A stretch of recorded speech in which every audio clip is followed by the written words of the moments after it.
இலக்கினத்தில் நல்ல கிரகங்கள் இருக்கலாம். அவைகள் நல்லதையே செய்யும். அதேபோல் இலக்கினாதிபதி நல்ல கிரகத்துடன் சேர்ந்து இருக்கலாம். நல்லதையே செய்யும். இலக்கினாதிபதி உருபாப கிரகத்துடன் சேர்ந்து இருந்து இலக்கினத்தில் ராகு இருப்பாரேயாகில் அவருக்கு தாழ்மை உணர்வு இருக்கும். சூரியன், சனி, செவ்வாய் ஆகியவை வறண்ட கிரகங்களாகும். இவை ஒருவரின் இலக்கினத்திலே இருப்பாரேயாகில் அவர் சற்று ஒல்லியான உருவம் கொண்டவராக இருப்பர். ஒருவரின் இலக்கினம் சரராசியாக இருந்து அதன் அதிபர் சர ராசியில் இருந்தால் அவர் அதிகம் வெளியூர் பயணம் செய்து பணம் சம்பாதிப்பார் என கொள்ளலாம். இலக்கினம் சரராசியாகி நவாம்ச இலக்கினமும் சர ராசியாகி நவாம்சத்தில் இலக்கினாதிபதி சர இலக்கினத்தில் இருப்பாரே யாகில் அவரும் வெளியூர் பயணம் மேற்கொண்டு ஜீவனம் செய்வார் என கொள்ளலாம். ஒருவருக்கு இலக்கினத்தில் பல பாப கிரகங்கள் இருப்பாரேயாகில் அவர் வாழ்க்கையில் பல துக்ககரமான சம்பவங்களை சந்திக்க வேண்டியது இருக்கும். இலக்கினத்திற்கு இருபுறமும் ராகுவும் சனியும் அதாவது 12 ஸ்தானங்களில் இருப்பார்களேயாகில் அவர்களுக்கு திருட்டு பயம் இருக்கும். அதேபோல் ராகுவும் செவ்வாயும் அல்லது சனியும் செவ்வாயும் இலக்கினத்திற்கு 12 வீடுகளில் இருந்தால் திருட்டு பயம் இருக்கும். ஒருவரின் உருவ அமைப்பை பற்றி பார்க்கும்போது சூரியன் இலக்கினத்தில் இருந்தால் நல்ல உடல் அமைப்பை கொடுப்பார். சந்திரன் இருந்தால் உடல் அமைப்பு நல்ல விகிதத்தில் இருக்கும். சிலரை பார்த்து இருப்பீர்கள், அவர்களுக்கு கை அல்லது கால் நீண்டு இருக்கும் அல்லது முகம் மட்டும் நீண்டு இருக்கும். சந்திரன் இலக்கினத்தில் இருப்பாரேயாகில் உடல் அமைப்பு சரியாக இருக்கும். செவ்வாய் இருந்தால் நல்ல ஆரோக்கியமான உறுதியான உஷ்ணபாங்கான உடல் அமைப்பை கொடுப்பார். புதனும் இலக்கினத்தில் இருந்தால் நல்ல உருவமைப்பை கொடுப்பார். குரு இருப்பாரேயாகில் நல்ல மதிப்பை உண்டாக்கும் வகையில் உருவ அமைப்பை கொடுப்பார். சுக்கிரன் இருப்பாரேயாகில் கவர்ச்சிகரமான உருவ அமைப்பை கொடுப்பார். ஆனால் அந்த உருவமைப்பில் பெண்மை கலந்து இருக்கும். சனி இருப்பாரேயாகில் நல்ல கருமையான கூந்தலை கொடுப்பார். குறுகிய மார்பு அமைப்புடன் சிறிது சோம்பேறித்தனமாக இருப்பார். ஒருவரின் மனதை பற்றி தெரிந்து கொள்ள வேண்டும் என்றால் சந்திரனின் நிலையை தெரிந்து கொள்ள வேண்டும். சந்திரன்தான் மனதுக்கு காரகம் வகிப்பவர். சந்திரன் சுபகிரகங்களான புதன், குரு, சுக்கிரனுடன் சேர்ந்து இருக்கலாம். புதனுடன் சேர்ந்து இருந்தால் நியாய உணர்வுடன் இருப்பர். நியாயத்தை பேசுபராக இருப்பர். புதன் அடிக்கடி மாறும் குணமுள்ளவரதலால் சந்திரனுடன் சேரும்போது இவர் தன் எண்ணங்களை மாற்றக்கூடியவராக இருப்பர். சனியும் சந்திரனும் சேர்ந்து இருந்தால் எப்போதும் கவலை கொண்டவராக இருப்பார். செவ்வாயும் சந்திரனும் சேர்ந்து இருந்தால் பெண்களாக இருப்பின் மாதவிலக்கு சம்பந்தமான பிரச்சனை இருக்கும். அவர்கள் மன உறுதியுடனும் தைரியத்துடனும் இருப்பர்.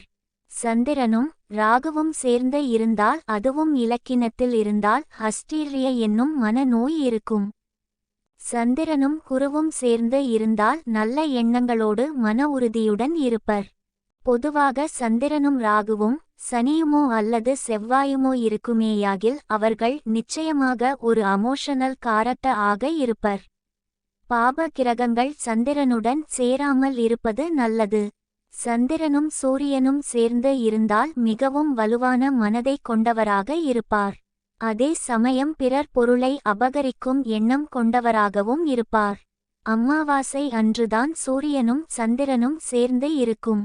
அப்போது பிறந்தவர் பிறர் பொருளை அபகரிக்கும் எண்ணம் கொண்டவராக இருப்பர். ஒருவரின் ஜாதகத்தில் ராகுவோ அல்லது கேதுவோ இலக்கினத்தில் இருக்குமேயாகில் அவர்களுக்கு நரம்பு சம்பந்தமான தொந்தரவுகளிருக்கும். சூரியன் உடலுக்கும் சந்திரன் மனதிற்கும் காரகம் வகிப்பவர்கள் என்று நாம் கூறியிருக்கிறோம். சூரியனோ அல்லது இலக்கினமோ வர்க்கோத்தமத்தில் இருந்தால் முதல் வீடு பலம் பொருந்தியதாக கருதப்படும். வர்க்கோத்தமம் என்றால் என்ன? வர்க்கோத்தமம் என்பது ராசியிலும் நவாம்சத்திலும் ஒரு கிரகமோ அல்லது வீடோ ஒரே இடத்தில் இருப்பது. ஒருவருக்கு சூரியன் ராசியில் மேஷத்தில் இருக்கிறார் என கொள்வோம். நவாம்சத்திலும் மேஷத்தில் சூரியன் இருப்பாரேயாகில் அது வர்க்கோத்தமம் எனப்படும்.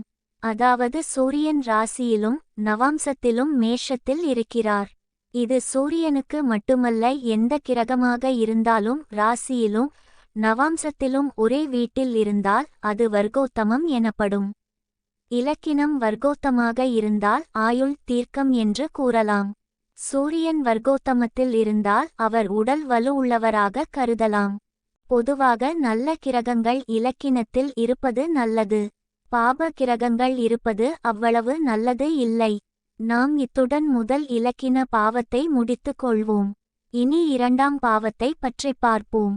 இரண்டாம் வீட்டை அதன் அதிபதியை கொண்டும் அதில் இருக்கும் கிரகங்களை வைத்தும் அந்த வீட்டை பார்க்கும் கிரகங்களை வைத்தும் பலன் கூற வேண்டும்.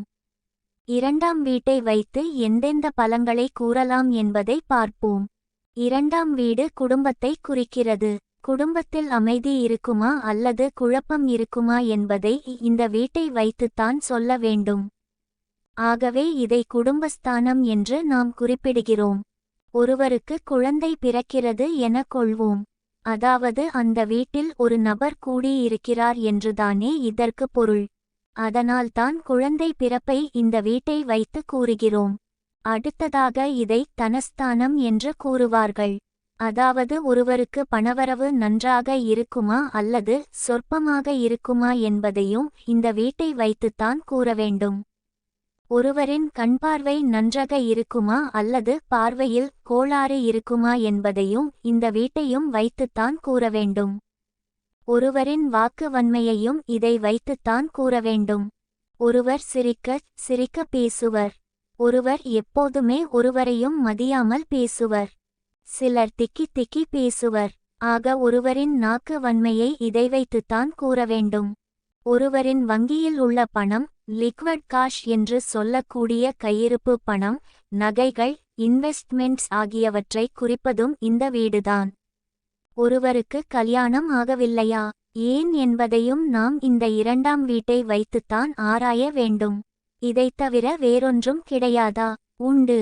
இளைய சகோதரத்தின் மரணம், இளைய சகோதரத்தின் வீண் செலவுகள் ஆகியவற்றையும் கூறலாம். எப்படி? மூன்றாம் வீடு இளைய சகோதரத்தை குறிக்கிறது. மூன்றாம் வீட்டிற்கு 12ஆம் வீடு இரண்டாம் வீடு அல்லவா? ஆக இரண்டாம் வீடானது இளைய சகோதரத்தின் மரணம், வீண் செலவுகள் ஆகியவற்றையும் இந்த வீடு குறிக்கிறது. நான்காம் வீடு தாயாரை குறிக்கிறது. நான்காம் வீட்டிற்கு 11ஆம் வீடு இரண்டாம் வீடு அல்லவா? ஆக தாயாரின் லாபங்களையும் இது குறிக்கிது. ஒருவரின் 7ஆம் வீடு கணவன் அல்லது மனைவியை குறிக்கிறது. 7ஆம் வீட்டிற்கு 8ஆம் வீடு இரண்டாம் வீடல்லவா? ஒருவருக்கு கன்னியா இலக்கினம் என கொள்ளுங்கள். இவருக்கு 7ஆம் வீடு மீனம். இது இவருடைய மனைவியை குறிக்கிறது. 7ஆம் வீட்டிற்கு 8ஆம் வீடு எது? துலாம் அல்லவா? இந்த 8ஆம் வீட்டில் குரு இருக்கிறார் என கொள்ளுங்கள். அதாவது ஜாதகரின் தனஸ்தானத்தில் குரு இருக்கிறார். குரு எதையும் குறைவில்லாமல் கொடுப்பவர். ஆக இவருக்கு பணம் குறைவில்லாமல் இருக்கும் என கொள்ளலாம். இவருக்கு குழந்தை பாக்கியமும் குறைவில்லாமல் இருக்கும் எனவும் கொள்ளலாம். இவரின் மனைவிக்கு இது 8ஆம் இடம் என்றும் கூறினோமல்லவா? 8ஆம் இடம் என்ன? ஆயுள் ஸ்தானம். ஆக இந்த 8ஆம் இடத்தில் குரு இருப்பதால் இவரின் மனைவிக்கு நீண்ட ஆயுள் இருக்குமென கூறலாம். இவ்வாறாக ஒரு வீட்டை வைத்து ஜாதகர் மட்டுமில்லாது மற்றவரின் பலன்களையும் கூற முடியும். இரண்டாம் வீட்டை வைத்து ஒருவரின் மூத்த சகோதரத்தின் வீடு, வாசல் ஆகியவற்றை கூற முடியும். மூத்த சகோதரத்தை குறிப்பது 11ஆம் வீடு. 11ஆம் வீட்டிற்கு 4ஆம் வீடு ஜாதகரின் இரண்டாம் வீடல்லவா? ஆக இரண்டாம் வீட்டை வைத்து ஜாதகரின் ஸ்திர சொத்துக்கள், கல்வி ஆகியவற்றையும் கூற முடியும். இந்த இரண்டாம் வீட்டை வரும் பாடங்களில் விரிவாக பார்ப்போம்.